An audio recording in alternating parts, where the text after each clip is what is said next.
Bonjour à tous, que la grâce et la paix du Seigneur soient avec vous tous. Voilà, c'est une joie de pouvoir nous retrouver, de pouvoir méditer sur la parole de Dieu, de rendre culte à notre Dieu. Et je voulais tout d'abord aussi féliciter à tous les papas, à tous les pères pour cette journée. Et je voulais lire un texte qui est dans la Bible, un commandement de Dieu qui a été donné à Moïse et qui tombe bien dans cette journée. Et nous allons méditer ensemble. C'est Deutéronome chapitre 5, verset 16. Ce verset qui dit « Honore ton père et ta mère, comme l'Éternel ton Dieu te l'a ordonné, afin que tes jours soient prolongés et que tu sois heureux dans le pays que l'Éternel, ton Dieu, t'a donné. » Cette promesse, cette parole, c'est un commandement avec une promesse, c'est le premier commandement avec une promesse qui donne à ceux qui veulent honorer son père et sa mère. Il y a des promesses de longue vie, une promesse de vivre heureux. Et je ne sais pas si vous souhaitez être heureux, si vous voulez vivre bien, il y a des promesses de Dieu pour nous. Et nous devons saisir, nous devons vivre, et nous voulons mettre en pratique la parole de Dieu. Et honorer ton père, honorer ta mère. Qu'est-ce que cela veut dire?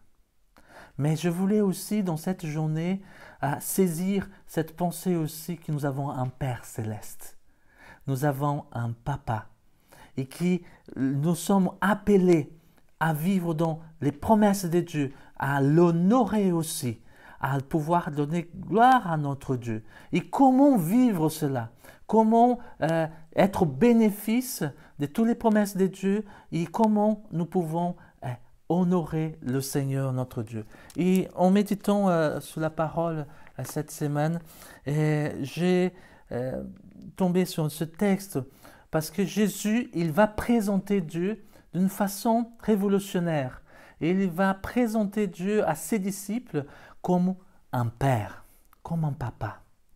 D'ailleurs, quand les disciples demandent à Jésus, enseigne-nous à prier, Jésus, il va donner une prière. Et cette prière, nous voulons méditer ce matin. Nous voulons saisir aussi le cœur de Jésus, le cœur de Dieu pour nous, parce qu'il souhaite qu'on puisse être bénis par le Seigneur. C'est une prière qui est tellement connue, qu'on récite très souvent, j'espère. Moi, j'ai l'habitude de faire cette prière avec mes enfants quand ils vont au lit. On commence à réciter ensemble notre Père qui est aux cieux. Et j'invite à lire ce matin ensemble Matthieu chapitre 6, le verset 9 à 13. Et nous allons lire. Voici donc comment vous devez prier. Notre Père qui es aux cieux, que ton nom soit sanctifié, que ton règne vienne, que ta volonté soit faite sur la terre comme au ciel. Donne-nous aujourd'hui notre pain quotidien. Pardonne-nous nos offenses, comme nous aussi nous pardonnons à ceux qui nous ont offensés. Ne nous induis pas en tentation, mais délivre-nous du mal, car c'est à toi qu'appartiennent dans tous les siècles le règne, la puissance et la gloire. Amen. Alors c'est très intéressant cette prière que Jésus nous enseigne. Il va présenter Dieu comme un Père. Et nous pouvons résumer en fait le cœur de cette prière comme une seule phrase. Une seule phrase que on pourrait citer ensemble serait « Notre Père qui es aux cieux, que ton nom soit sanctifié, car c'est à toi qu'appartiennent le règne, la puissance et la gloire au siècle des siècles. Amen. » Amen. Voilà, vous avez pu remarquer qu'il y a toute une partie de la prière qui n'est pas citée dans cette phrase. Mais pourquoi? Nous pouvons résumer cette prière en une seule phrase parce que cette prière a un seul but. Que le nom du Père soit sanctifié. Toutes les autres choses qui sont entre ton nom soit sanctifié, car c'est à toi qu'appartiennent le règne, la puissance et la gloire, sont des choses qui doivent arriver pour réaliser qui doit arriver, qui doit être réalisé pour que le nom du Père soit sanctifié. Pour que le nom du Père soit sanctifié, son règne doit venir. Cela signifie que la volonté de Dieu doit être faite sur la terre comme au ciel. Et moi, j'aime chaque fois de prier et demander au Seigneur, dans mes prières, que ton règne vienne. Que ton règne vienne. Parce que là où Dieu y règne, il y a de l'ordre. Il y a des choses qui sont en harmonie. Il y a des choses qui sont bien. Le Seigneur, il règne dans le ciel et tout là-haut, tout est en ordre. C'est le paradis. Le problème, c'est ici-bas, qui c'est le désordre complètement. Et quand on appelle le Seigneur, que ton règne vienne, et vienne le surnaturel, vienne la bénédiction, vienne Dieu agir, vienne mettre de l'ordre, il vienne mettre les choses en place. C'est quelque chose de puissant que Jésus nous enseigne à prier. Prier dans ce sens est vraiment faire que le nom de notre Père soit sanctifié. Son nom soit sanctifié, c'est aussi apprendre à vivre dans une dépendance. Et notre pain doit être quotidien. Ce pain, c'est pas le mien, mais c'est le nôtre. Notre pain. Le Seigneur a cette dimension de communauté. Et j'aimerais juste qu'on puisse garder cette idée en tête, qui est notre but, que le Seigneur nous a créé, c'est pour sa gloire. Le Seigneur nous a appelés pour être son peuple, ses enfants, et l'honorer, de sanctifier son nom, c'est d'obéir à sa parole et de vivre ses recommandations. Et j'aimerais qu'on puisse saisir cela. Quand on prie notre Père, qu'est-ce sûr que ton règne vienne, je pose la question, est-ce que le Seigneur est déjà venu dans votre cœur? Est-ce que le Seigneur est déjà venu dans votre vie? Est-ce que tu as ouvert son cœur à Dieu? Parce qu'il a le pouvoir de faire de nous ses enfants. Cette identité merveilleuse que le Seigneur donne, de pouvoir être ses enfants, d'être en paix avec Dieu, d'être réconcilié avec lui.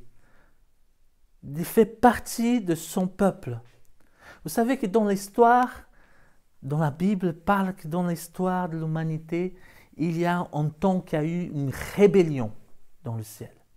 Il y a eu une désobéissance. Il y a eu une rupture, une séparation avec Dieu. Et Dieu, tout au long de l'Ancien Testament, a fait le possible pour réconcilier, pour être en relation, pour retrouver son peuple, pour donner son nom. Il a donné son nom au peuple d'Israël. Et le peuple d'Israël était ce porteur de le nom de Dieu, du vrai Dieu. C'était un peuple mis à part. Et le Seigneur a venu en Jésus révéler la volonté du Père et aussi a racheté un grand nombre de personnes. Et c'est intéressant ce qu'en Jésus, il y a eu un nouveau peuple, une nouvelle création, parce que c'est ce que Jésus il est venu pour donner une nouvelle vie et appeler dans son royaume. C'est ce que Jésus, c'était au cœur du message de Jésus, il annonçait le royaume de Dieu. Et la Bible parle qu'il y a deux royaumes, le royaume des ténèbres et le royaume de lumière, le royaume de Dieu. Il invite ces gens à répentez-vous, changez, car le royaume de Dieu est arrivé. Et les gens sont invités à rentrer dans ce royaume, à venir faire partie, à être réconciliés avec Dieu. Et nous, on sommes partie de ce peuple qui était rebelle une fois, qui était loin de Dieu, mais qui a entendu sa voix et qui est revenu, et qui maintenant, il a fait de nous ses enfants, et nous appartenons à lui. Et nous faisons partie d'un royaume, un royaume de Dieu, qui est sur terre pour un but, pour annoncer une bonne nouvelle, mais pour que le nom de Dieu soit sanctifié, soit glorifié, soit connu et reconnu dans cette humanité. Il y a de ceux qui sont rebelles, mais il y a ceux qui sont réconciliés avec Dieu, ceux qui sont venus qui a laissé une rupture avec le monde pour venir envers Dieu avec un cœur repentant et être de ceux qui apportent la lumière, ceux qui apportent une bonne nouvelle, ceux qui apportent une espérance, ceux qui apportent vraiment la justice, la grâce, le cœur de Dieu. On est porteur d'une bonne nouvelle. Veux-tu être heureux? Veux-tu vivre pleinement? Écoute ce que le Seigneur Jésus dit. Honore Dieu avec ta vie. Laisse Dieu régner dans ton cœur. C'est accepter d'être ce instrument de Dieu pour faire le bien. Être ce instrument de Dieu pour faire la volonté de Dieu. De pouvoir réaliser ici sur la terre sa volonté. Il fait la différence. Le Seigneur, il nous appelle à vivre dans cette vie d'adoration. Il cherche des vrais adorateurs qui l'adorent en esprit et en vérité. Et nous portons vraiment le nom de Dieu. Et la façon de sanctifier le nom de Dieu, c'est à travers son peuple, de le faire connaître. Et ça me fait penser à une histoire qui Washmani, c'est un théologien chinois qui donnait comme exemple d'un monsieur qui travaillait dans l'agriculture en Chine. C'est un pays qui était à l'époque bien communiste, bien difficile là-bas. Et cet homme, il avait un champ. Il avait un champ où il y avait un plateau où il cultivait du riz. Et il avait des parcelles qui étaient à côté de ses voisins. Et lui, il a fait un système pour arroser son champ qui a été cassé par ses voisins, qui a été détruit. Et lui, il a réalisé ça. Il a allé la première fois et il a réparé. Passé un temps, voilà que ses voisins, à nouveau, ils ont fait aussi un détournement et a cassé en fait son système d'arrosage. Et il était là embêté, mais il a réparé à nouveau, il a pardonné à nouveau et il a continué. Et voilà que la troisième fois, voilà ses voisins qui ont saboté encore son travail et cassé ce système d'arrosage. Et là, il a dit, mais qu'est-ce que je fais? Ça va pas finir, cette histoire, ça va pas finir. Il allait vers l'église, et rencontrer les anciens et demander, qu'est-ce que je dois faire avec ça? Qu'est-ce que le Seigneur me demande de faire par rapport à ce voisin? Et voilà que le pasteur a prié, les anciens, ils ont venu avec une parole avec cet homme, devant cet homme, et il a dit, mais écoute, ce que le Seigneur nous a dit, c'est que vous devez faire peut-être un système d'arrosage pour tes voisins, et après tu répares le tien. Alors c'est étonnant comme réponse, mais cet homme, voilà, ce n'était pas ceux qui entendent des messages comme ça, ils quittent l'église et qui vont ailleurs, mais lui, il a obéi. Et ce qu'il a fait, ok, bon, le Seigneur a dit de faire ça, je vais le faire. Il a mis un système d'arrosage pour ses voisins et pour son plateau. Et le temps est passé, et à un moment donné, c'était l'heure du thé, ses voisins sont venus vers lui. Et il dit, ah, merci pour ce que tu as fait pour nous, c'est vraiment très fort, nous sommes vraiment reconnaissants. Et il y avait quelque chose quand même qui restait dans leur tête. Et il a dit, mais écoute, mais tu savais très bien que c'était nous qui a cassé ton système d'arrosage. Il a dit, oui. Et mais pourquoi tu as fait ça pour nous, de mettre un système pour nous aussi? Il a dit, je fais ça parce que mon Dieu, Jésus, il m'a dit de le faire. Et là, ces gens qui étaient là, ils étaient intrigués, mais attends, mais c'est qui ce Jésus? Parle plus de lui parce que ça m'intéresse. Voilà le miracle. Voilà les choses qui font aussi le nom de Dieu être reconnu et être aussi sanctifié. Quand on répond le mal par le bien, quand on fait la différence, quand on écoute la voix de Dieu, le Seigneur a comme une bénédiction. Cet exemple, ça restait un peu dans ma tête, mais je voulais parler que notre vie qui honore Dieu, c'est une vie d'obéissance et d'adoration. Avoir cette dimension d'adoration. Adoration, c'est pas chanter, c'est pas faire des mélodies, c'est une vie qui plaît à Dieu, qui lui est agréable.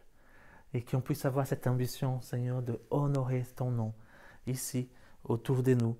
Et c'est intéressant que il dit notre Père qui es aux cieux, que ton nom soit sanctifié, que ton règne vienne, que ta volonté soit accomplie sur la terre comme au ciel. Donne-nous notre pain quotidien. Ce pain quotidien, notre pain. Seigneur, il parle et il dit, voilà, Samuel, est-ce que tu veux être bien, tu veux vivre bien? Alors sois reconnaissant. J'entends comme le Seigneur a dit quand on prie, donne-nous notre pain quotidien et avoir une reconnaissance. Ce qui se passe, c'est que parfois on est tellement dans l'inquiétude, dans l'angoisse, dans les aspirations des choses qu'on n'a pas et à construire, il y a cette inquiétude qui est là et qui nous vole notre paix, qui vole aussi parfois l'énergie, le temps, mais pouvoir vivre dans une gratitude, vivre dans une reconnaissance, vivre dans un sens que Dieu prend soin de nous, que tu n'as rien à s'inquiéter et qu'on peut dire, Seigneur, donne-nous notre pain quotidien. Le Seigneur est pourvoit à nos besoins. Et le Seigneur est pourvoit à tout ce qui est nécessaire pour qu'on puisse vivre. Et c'est intéressant ce que dans ce texte, il va parler que c'est notre pain. Ce n'est pas mon pain, mais c'est cette notion de notre pain, de partage. Et que le Seigneur, il veut qu'on puisse être ce peuple aussi qui sont généreux, des gens qui font du bien, des gens qui ne retiennent pas, mais qui bénissent, qui reçoivent une bénédiction pour être une bénédiction. Et ça fait penser à cette histoire, quelqu'un qui était dans le besoin et qui priait, Seigneur, voilà ma situation, mes pouvoirs, aide-moi, viens Seigneur Dieu agir, ouvre une porte, vraiment viens à mon secours dans cette situation. Et ses petits frères, ils priaient parce qu'ils étaient dans le besoin, et Dieu, comme s'est tardé à répondre, il a dit, mais Seigneur, pourquoi? Qu'est-ce qui se passe? Pourquoi tu tardes à me répondre? Tu m'écoutes pas? Et Seigneur qui le parle, mais écoute, j'ai répondu. J'ai déjà parlé à ton frère, j'ai déjà donné à ton frère pour qu'il puisse te partager, mais lui, il n'a pas voulu entendre, il a gardé pour lui ce qu'il lui avait confié. Voilà, c'est le sens que le Seigneur aussi nous bénit pour qu'on soit un canal de bénédiction, qu'on puisse voir les besoins peut-être autour de nous et de puisse venir à l'aide, venir au soutien, pouvoir secourir ceux qui sont dans le besoin. Ça, c'est quelque chose qui glorifie Dieu. C'est le sens du partage, de faire du bien à ceux qui sont dans le besoin, qui sont à côté de nous.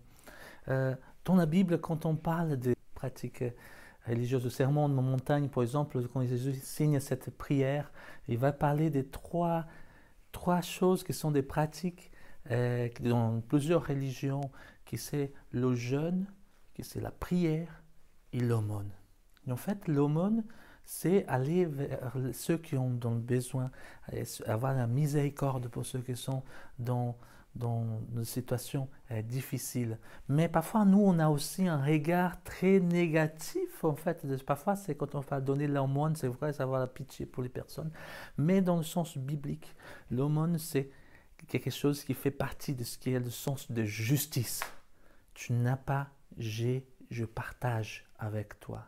Je puisse aujourd'hui te soutenir. J'aimerais juste vous placer cette petite vidéo qui parle de ce monstre, en fait, ce petit garçon qui est dans le besoin. Alors, regarde bien et combien c'est touchant aussi cet exemple, en fait, que les enfants nous montrent dans cette vidéo.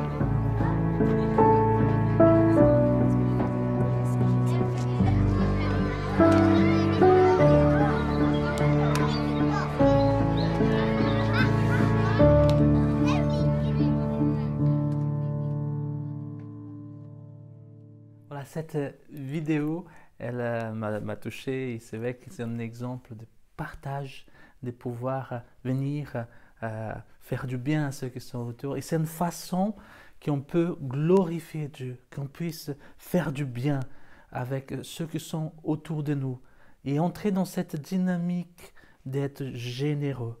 De ne pas être de ceux qui retiennent les choses, qui gardent et qui parfois entrent dans un cycle de garder et de retenir et de vivre autour, les biens, l'argent prend une telle place qu'il devient comme un dieu, qui devient comme une maman, un démon qui les possède. Le Seigneur, il veut qu'on puisse être libre, il puisse faire confiance en lui, qu'il prend soin de nous et qu'on n'a pas à s'inquiéter de lendemain et que dans les temps même de crise, on peut venir en aide, en soutien et le Seigneur nous bénit. Il bénit pour qu'on soit une bénédiction. Et je tiens à remercier aussi à l'Église pour tout le soutien qui a été apporté pendant ce temps. On a pu soutenir des frères et des personnes qui sont dans le Niger, qui sont dans un temps de crise, de famine, et on a pu envoyer des colis alimentaires pour soutenir les gens qui sont aussi dans le besoin. Et l'Église a été généreuse. On a pu soutenir pendant 3 mois à peu près 50 colis qui a été avec l'équipe, les associations autour. On a pu soutenir en Agadez, au Niger, plusieurs familles. Et ça, c'est une bénédiction, c'est une grâce. Et nous pouvons être ceux qui sont généreux et regarder ceux qui sont autour de nous. Regarder et être juste. Entrer dans cette dynamique, c'est quelque chose qui plaît à Dieu, qui le glorifie. D'être cette dimension de partage, parce que le pain, il est notre pain. Il est notre pain. Et dans cette prière encore, Jésus il va parler, il dit que ton règne vienne, que ta volonté soit faite sur la terre comme au ciel. Donne-nous notre pain, le quotidien. Pardonne-nous nos offenses, comme nous pardonnons aussi à ceux qui nous ont offensés. Cette phrase aurait pu être encore traduite d'une façon différente. Pardonne-nous seulement si nous pardonnons à ceux qui nous ont offensés. Le Seigneur, il place quelque chose de tellement important, nos relations, et combien le pardon aussi, c'est un acte qui glorifie, qui sanctifie le Seigneur, et qui fait que nous, les enfants de Dieu, puissent aussi exprimer une facette de la grâce de Dieu autour de nous. Pardonner, libérer le pardon, c'est un exercice que nous devons vivre. Nous vivons le pardon de la part de Dieu. Et le Seigneur il veut qu'on puisse libérer le pardon aussi autour de nous. Construire nos relations. Construire nos relations pas sur une base, un fondement sur la perfection, parce que personne n'est parfait. Parce que quand on est exigeant et qu'on rentre dans un cadre parfois légaliste, dans un cadre rigide, on peut rentrer dans un cycle de perfection qui va nous conduire à la destruction. Nos relations sont importantes. Et comprendre que nos relations doivent être sur une base. Notre base n'est pas cette base de la perfection parce que personne n'est parfait.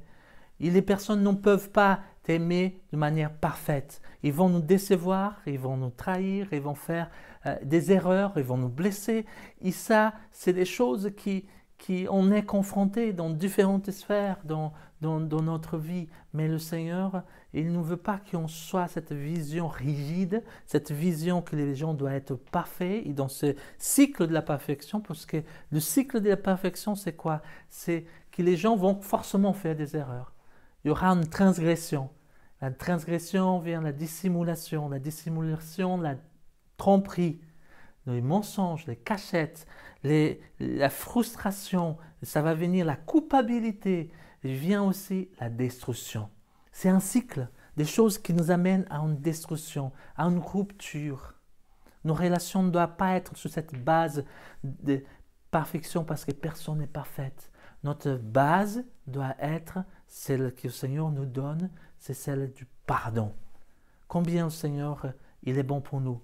Il nous appelle à venir à lui, à confesser nos péchés. Il est fidèle et juste pour nous pardonner.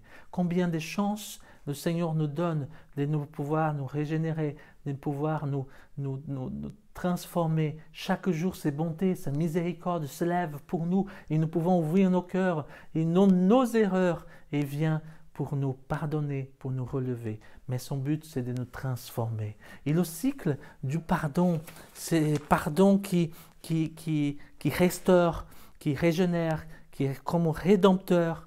Ce pardon-là, le cycle, c'est quoi? C'est d'abord la repentance, reconnaître nos erreurs, reconnaître nos fautes, la confession, de le dire, de parler, le pardon et aussi la transformation.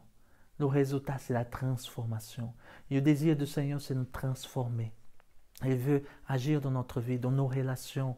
Il veut mettre son empreinte dans notre cœur, qu'il remplisse nos cœurs d'amour. Et parfois, c'est vrai que le pardon est quelque chose qui coûte et qui, parfois on attend un peu de sentiments pour pouvoir pardonner, mais je veux dire que le pardon c'est un choix. Et demander au Seigneur de donner force, mais fais ce choix aujourd'hui encore. Seigneur, je pardonne.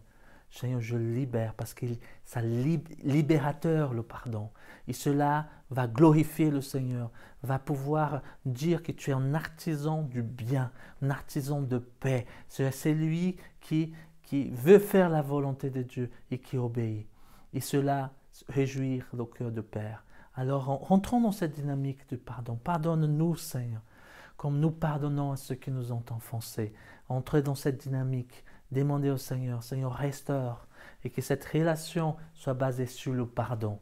Amen. Alors, dans cette prière, le Seigneur il va le dire encore, ne nous induis pas à la tentation, mais délivre-nous du mal.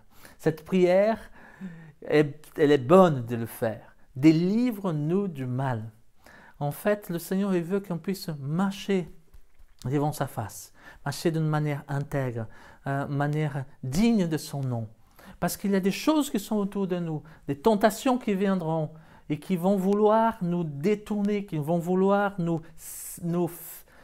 conduire vers de mauvais chemins, qui sera des conséquences destructrices.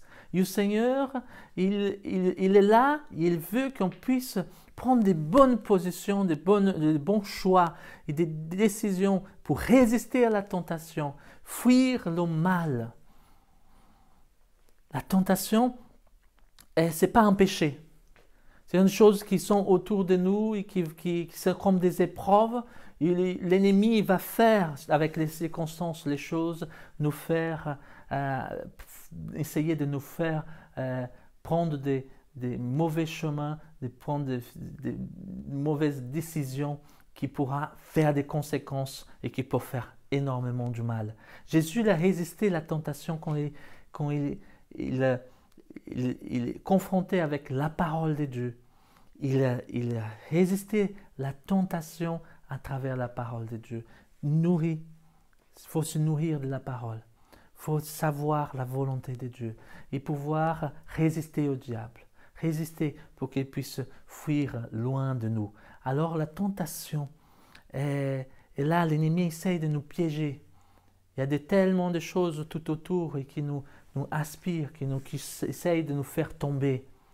Et quelqu'un qui parlait cette image de la tentation, qui est comme dans un levier qui est rempli d'eau, et que sur la surface, il a une petite bague en plastique qui flotte, qui est là et qui flotte tout simplement. Et qui parle que la tentation, elle est très subtile. Elle commence quand quelqu'un enlève le bouchon en bas et l'eau commence à réduire et tout à coup, ça commence à tourner et cette petite bague qui flotte sur l'eau, elle commence à tourner jusqu'à qu'elle tombe dans cette tournante qui va l'amener dans un trou qui va le perdre.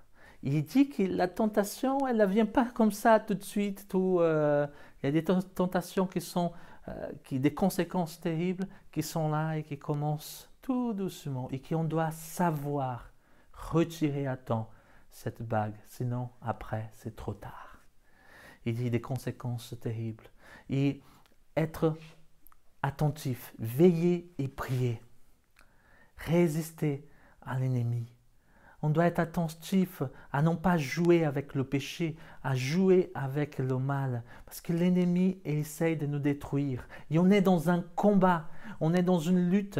Et cette lutte, c'est contre le mal. Combien de personnes parfois se trouvent dans des situations où ils sont, frustrés, fatigués, ils sont dans des situations tellement pesantes et qui ne se remettent pas en question. Parce que parfois, dans cette situation-là, ils se trouvent aussi dans le péché.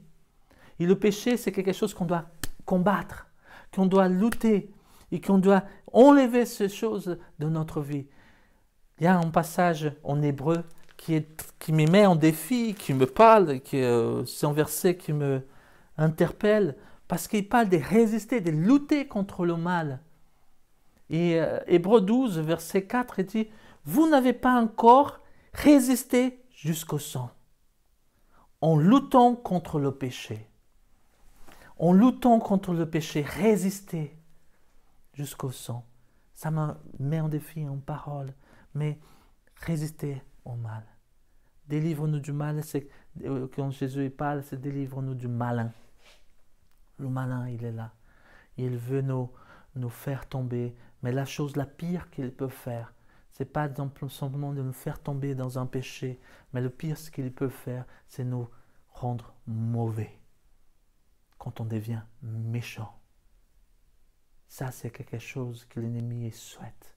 Quand on fait partie du royaume de Dieu et il veut qu'on puisse rentrer dans une rébellion à nouveau. Et être des personnes qui font du mal. Alors gardons nos cœurs. Faisons vraiment confiance au Seigneur et faisons cette prière. Ah, oh Seigneur Dieu, oh, viens transformer ma vie. Seigneur, je m'engage à marcher devant ta face. Seigneur, que ma vie puisse te glorifier. Que ma vie puisse, Seigneur, te sanctifier ici-bas. Seigneur Dieu, viens agir. Et j'invite vraiment à ce matin à faire cette prière. Notre Père qui es aux cieux, que ton nom soit sanctifié, que ton règne vienne, que ta volonté s'accomplisse sur la terre comme au ciel. Honore Dieu. Honore Dieu avec ta vie. Laisse Dieu régner dans ton cœur. Demande au Seigneur, Seigneur, je veux être ce instrument entre tes mains, un artisan de bien sur cette terre. Remplis-moi de ton Saint-Esprit, accomplis ta volonté, Dieu. Réalise ta volonté au milieu de nous. Je veux être cette personne qui s'engage avec toi pour honorer ton nom, pour vraiment être ceux qui apportent des solutions à tous ces problèmes qu'il y a autour, qui apportent les solutions. Seigneur, aide-moi aussi à être reconnaissant, à entrer dans la gratitude, entrer dans la reconnaissance, parce que tu es celui qui pourvoit tous nos besoins et qui donne le pain de chaque jour. Donne-nous d'être généreux, d'être ceux qui font du bien et qui partagent, parce que le pain, il est nôtre, parce que tu pourvois à tous nos besoins et tu nous bénis pour qu'on soit une bénédiction, qu'on soit ce canal de vie, des bénédictions pour tous ceux qui sont autour et qui ont besoin des secours, qui ont besoin de justice. Le Seigneur nous appelle à chercher son royaume et sa justice, d'être ces personnes aussi qui sont porteurs vraiment de la vie, porteurs des bénédictions, porteurs de sa grâce. Et dans ce temps, on puisse aussi vivre ce qui est le pardon. Seigneur, libère nos cœurs. Seigneur, viens décharger les vies. Viens, Seigneur Dieu, pardonner nos péchés, mais aide-nous aussi à pardonner, Seigneur, ceux qui nous ont offensés. Et je prie, Seigneur, que tout déblocage, je prie pour la liberté. C'est pour la liberté que Christ nous a franchis. Et que tu remplisses, Seigneur, ton peuple de ton Saint-Esprit pour qu'il puisse, Seigneur, avoir la victoire contre toute amertume, contre toute œuvre, Seigneur, que l'ennemi, les blessures, tu guéris les cœurs blessés. Et je prie, au Père, encore ce matin, que tu viens libérer les vies. Viens, Seigneur, enlever tout fardeau. Seigneur, que des vies soient réconciliées, restaurées par la gloire de ton Saint-Nom.